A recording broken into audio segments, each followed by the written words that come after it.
Assalamualaikum warahmatullahi wabarakatuh. Bertemu kembali dengan saya, Ibu Siti Tienti Wahyuni Nasution, Magister Pemikiran Islam dalam bidang studi Sosiologi di SMA Islam An-Nizam, Medan. Apa kabar anak-anak? Semoga semua dalam keadaan sehat walafiat, tetap semangat belajar sosiologi, karena sosiologi wonderful. Yang menjadi bahasan kita pada hari ini adalah tinjauan sosiologi dalam kajian kelompok sosial dalam masyarakat.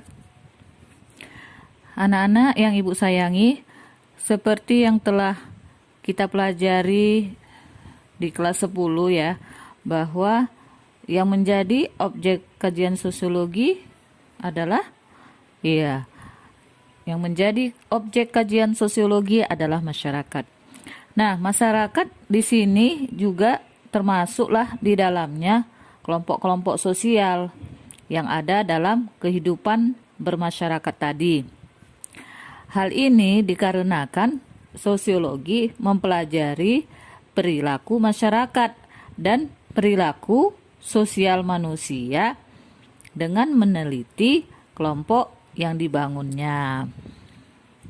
Nah, anak-anak, kelompok tersebut mencakup keluarga, suku, komunitas, pemerintah, kelompok sosial, kelompok ekonomi, kelompok politik, dan sebagainya. Sosiologi mempelajari perilaku dan interaksi kelompok, menelusuri asal-usul pertumbuhannya serta menganalisis pengaruh kegiatan kelompok terhadap para anggotanya. Nah, anak-anak yang baik, untuk lebih jelasnya kita pelajari dan pahami uraian di bawah ini ya. Manusia itu senantiasa mempunyai naluri yang kuat untuk hidup bersama dengan sesamanya ya. Itulah makanya dikatakan bahwa manusia itu sebagai makhluk sosial. Apabila dibandingkan dengan makhluk hidup lain seperti hewan lah misalnya, manusia tidak akan mungkin hidup sendiri. Manusia dengan manusia lainnya mungkin akan mati ya. Atau manusia yang dikurung sendirian di suatu ruangan tertutup pasti akan mengalami gangguan pada perkembangan pribadinya, sehingga lama-kelamaan dia akan mati ya. Jadi manusia tidak akan mungkin hidup sendiri atau sendirian. Nah, semenjak dilahirkan manusia sudah mempunyai naluri untuk hidup berkawan, sehingga disebutlah manusia itu sebagai social animal. Nah, sebagai social animal, manusia mempunyai naluri yang disebut gregariousness. Pada hubungan antara manusia dengan sesamanya, sepertinya yang penting adalah reaksi yang timbul sebagai akibat adanya hubungan tersebut. Reaksi-reaksi itu mengakibatkan bertambah luasnya sikap tindak seseorang. Misalnya ya nak, apabila seseorang menyanyi, dia memerlukan reaksi yang mungkin bersifat positif seperti pujian atau negatif. Kalaulah itu misalnya celaan yang merupakan dorongan untuk menyempurnakan sikap tindakan ya, yaitu menyanyi tadi pada masa-masa yang akan datang. Dalam memberikan reaksi tersebut, ada kecenderungan-kecenderungan bahwa Untuk memberikan reaksi, manusia cenderung menyerasikan. Ya, menyerasikannya dengan sikap pihak-pihak lain yang ada dalam lingkungan hidupnya. Untuk dapat menghadapi dan menyesuaikan diri tersebut, manusia mempergunakan pikiran, perasaan, dan kehendaknya.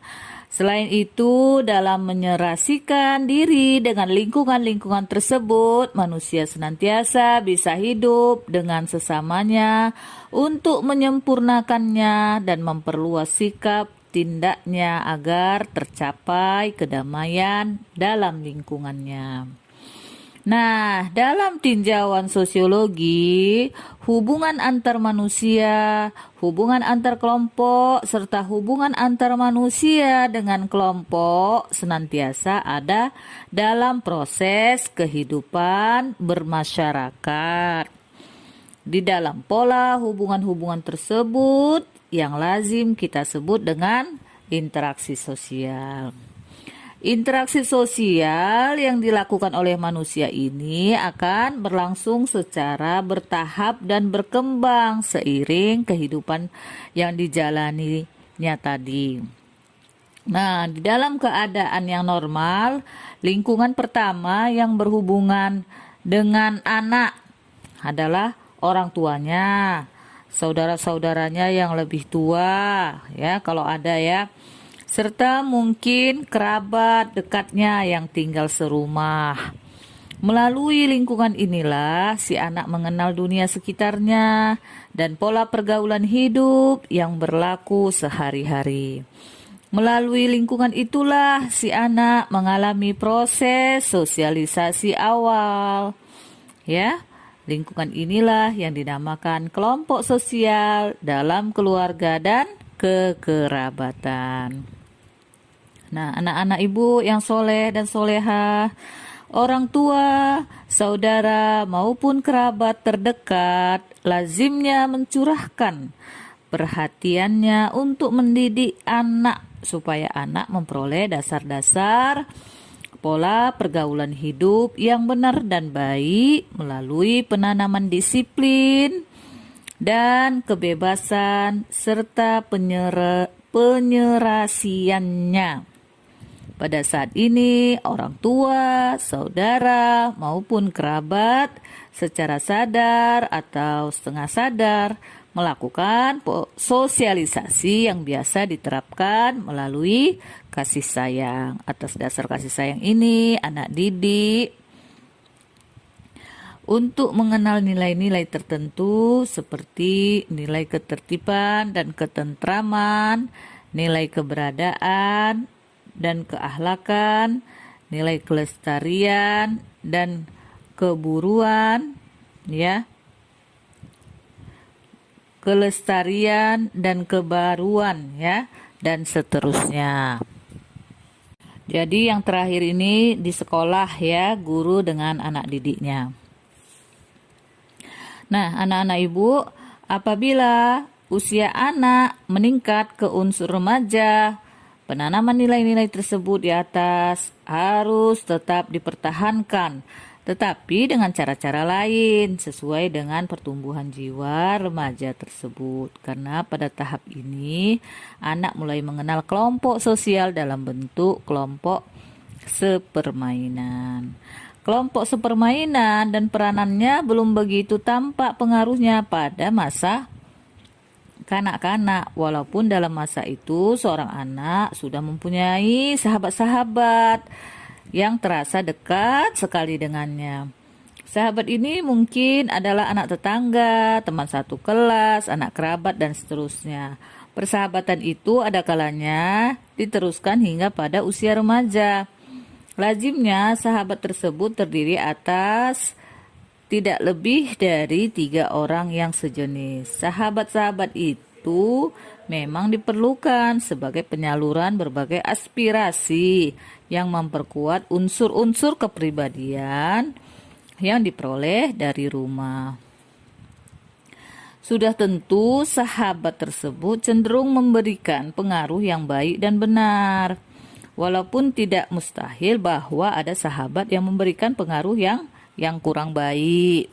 Sahabat yang baik dan benar akan menunjang motivasi dan keberhasilan studi karena dengan mereka biasanya terjadi proses saling mengisi yang mungkin terbentuk persaingan yang sehat. Ya, tidak jarang ya nak, sahabat yang baik merupakan unsur penggerak untuk belajar dan menyelesaikan tugas-tugas lainnya dengan sebaik mungkin. Selanjutnya, mungkin kelompok sahabat tersebut berkembang dengan lebih luas karena menjadi satu dengan kelompok-kelompok sahabat lainnya. Perkembangan lebih luas itu antara lain disebabkan karena remaja bertambah luas ruang lingkup pergaulannya, baik di sekolah maupun di luar sekolah. Kelompok-kelompok yang lebih besar yang lazimnya disebut klik tersebut secara ideal mempunyai peranan yang positif dalam membangkitkan motivasi dalam belajar dan keberhasilan studi. Nah, apa yang menjadi peranan positif klik terhadap remaja? Nah, antara lain adalah yang pertama, rasa aman dan rasa dianggap penting berasal dari keanggotaan suatu klik tertentu yang penting bagi perkembangan suatu jiwa yang sehat. Yang kedua, di dalam klik tersebut, seseorang remaja dapat menyalurkan rasa kecewanya, rasa akut, rasa khawatir, rasa gembira, dan seterusnya dengan mendapatkan tanggapan yang wajar dari rekan-rekannya yang satu klik. Yang ketiga, klik memungkinkan remaja mengembangkan kemampuan dalam keterampilan-keterampilan sosial sehingga dia lebih mudah menyesuaikan diri dengan keadaan. 4. Lazimnya suatu klik mempunyai pola perilaku dan kaidah-kaidah tertentu yang mendorong remaja untuk bersikap tindak secara dewasa. 5. Rasa aman yang ditimbulkan karena remaja diterima oleh kliknya akan menimbulkan dorongan untuk hidup secara mandiri, artinya tidak tergantung pada siapapun. Yang keenam, di balik peranan yang positif itu harus dipertimbangkan pula bahwa kemungkinan timbulnya peranan yang negatif tetap akan ada.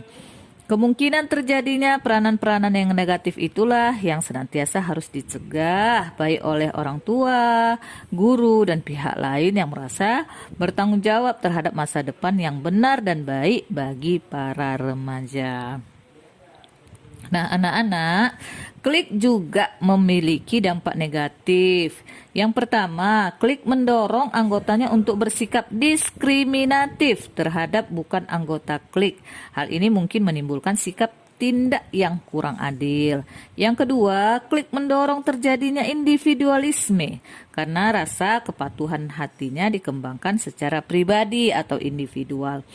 Yang ketiga, kadang-kadang timbul rasa iri hati dari anggota-anggota klik yang berasal dari keluarga yang kurang mampu terhadap mereka yang berasal dari keluarga yang lebih mampu. 4. Kesetiaan terhadap klik kadang-kadang mengakibatkan terjadinya pertentangan dengan orang tua, saudara, atau kerabat.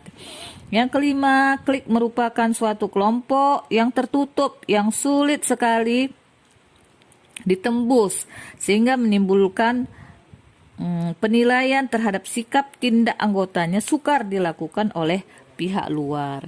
Yang keenam, suatu klik mendorong anggota-anggotanya untuk menyerasikan diri dengan pola kehidupan yang sama latar belakangnya sehingga sulit untuk mengadakan penyesuaian dengan pihak-pihak yang berbeda latar belakangnya. Yang ketujuh, kalau seorang remaja menjadi anggota klik tertentu, orang tua sebaiknya mempertimbangkan secara mantap terlebih dahulu sebelum memberikan suatu keputusan kalau klik tersebut memang cenderung kurang baik sehingga mungkin berkembang menjadi geng. Remaja harus diberi pengertian yang mendalam bahwa sebaiknya ia tidak menjadi anggota klik tersebut dan lebih baik mencari teman-teman lain. Nah, anak-anak ibu, namun kalau ternyata klik tersebut lebih banyak menghasilkan hal-hal yang positif bagi motivasi dan keberhasilan studi, hendaknya si remaja dibiarkan menjadi anggota klik tersebut. Hal ini Bukan berarti klik akan dapat menggantikan peranan orang tua terhadap anaknya yang remaja. Kontak dan komunikasi dengan anak masih tetap harus dipelihara dan dikembangkan. Peranan orang tua terhadap anak, baik yang masih anak-anak maupun yang sudah remaja, tidak dapat digantikan secara utuh oleh pihak-pihak lain, termasuk sekolah atau kelompok pendidik sekolah lanjutan pertama, atau peranan guru sangat besar dan bahkan dominan.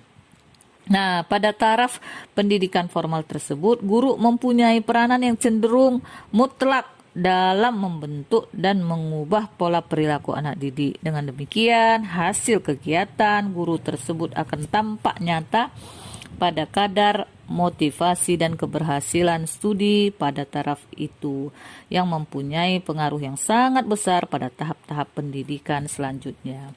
Nah, inilah yang menjadi bahasan kita pada hari ini ya, tentang tinjauan sosiologi dalam kajian kelompok sosial dalam masyarakat ya, terutama dibahas kamunya ya, waktu masih kecil atau masih anak-anak dan sampai sekarang remaja.